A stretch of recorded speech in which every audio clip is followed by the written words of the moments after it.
I've supervised many part-time students. I've probably supervised more part-time students than full-time students, especially in the field of education.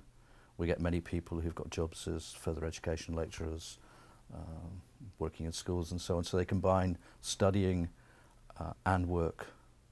Well, I suppose the first thing to say is that everybody underestimates the demands of doing a PhD and undertaking a job at the same time.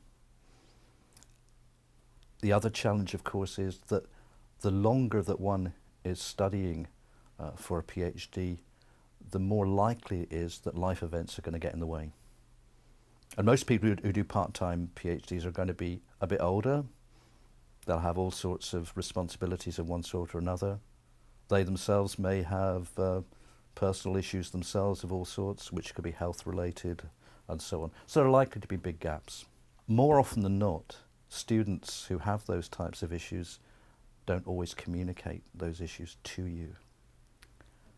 So if you've got a good relationship with such a student, you know those things are going on. So you can make advice, you can give advice to those students. You can say, well, is it time that you had a suspension of studies, for instance? When I supervise part-time students, I'm aware, of course, that they don't have the same opportunities to work at the same pace, to work in such an engaged way with your colleagues, your school. They're not going to be around on a full-time basis, which often means that they are not able to participate as fully as would be absolutely ideal. So you have to be aware of that as a supervisor right from the outset. You have to be aware that they have balancing acts, probably with full-time work commitments or family commitments or caring commitments, and you have to take those things very seriously. You have to listen to what the student's telling you. Having said that, I'd still try and actually run a supervision program of supervision in the same way as with a full-time student. It's simply that you expect things to go slower, things are going to be paced differently, meetings can be more spread out rather than say once a month, they can be once every 2 months. And it may also be that you have to have certain kinds of blocking of activity where the student may work frantically on some stuff for a while, and then there may be, if you like, a period where they don't work so frantically. So then in other words, the part-time is being managed in terms of blocks of time rather than simultaneously working 50% on the thesis and 50% on whatever other activities are part of their life. And it's managing those kinds of things. I don't think there's any magic formula. I don't think there's any magic formula about PhD supervision, full stop. But you have to just be very attentive to that, and you just can't expect them to be working at the same pace or participating as fully in the life of a research life of a school or a college as would be the case for a full-time student.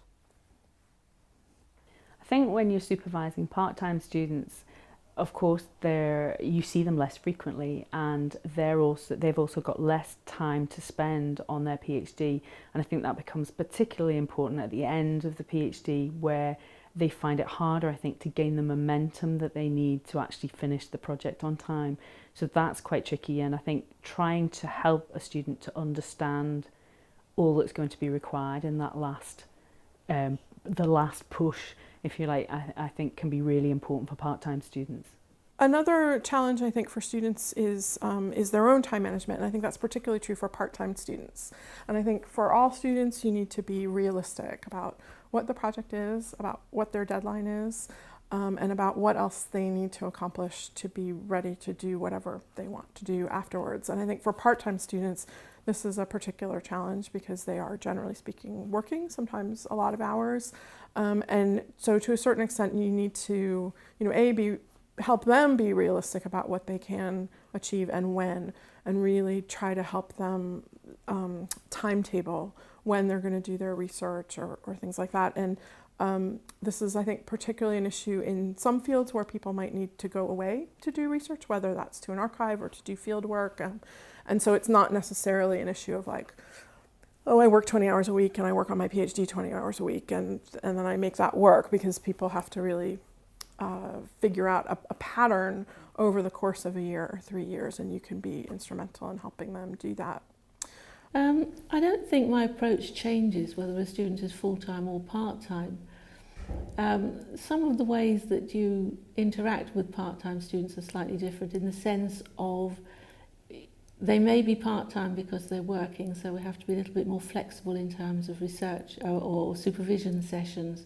and maybe have to be a little bit more understanding about family issues that can sometimes impede. But the approach to research and approach to supervision doesn't vary at all. What I've found is that there are challenges in terms of getting the same kind of access to training courses at the university. The university's got an increasingly comprehensive package of training available, which I think is really good and really helps our job as supervisors. But also, in terms of the ability to be able to do part-time teaching, which is an important part of career development, and you've just got to try and do as much as you can to facilitate that. I only have one part-time student who's just started doing her PhD, and to be honest, I've been incredibly impressed with how organised she is, and I think she has to be organised because she's at work every day and doesn't finish till 5 o'clock, so she's very clever with her time. We also tend to find that we have slightly less regular meetings, but we have more email communication and sometimes phone calls.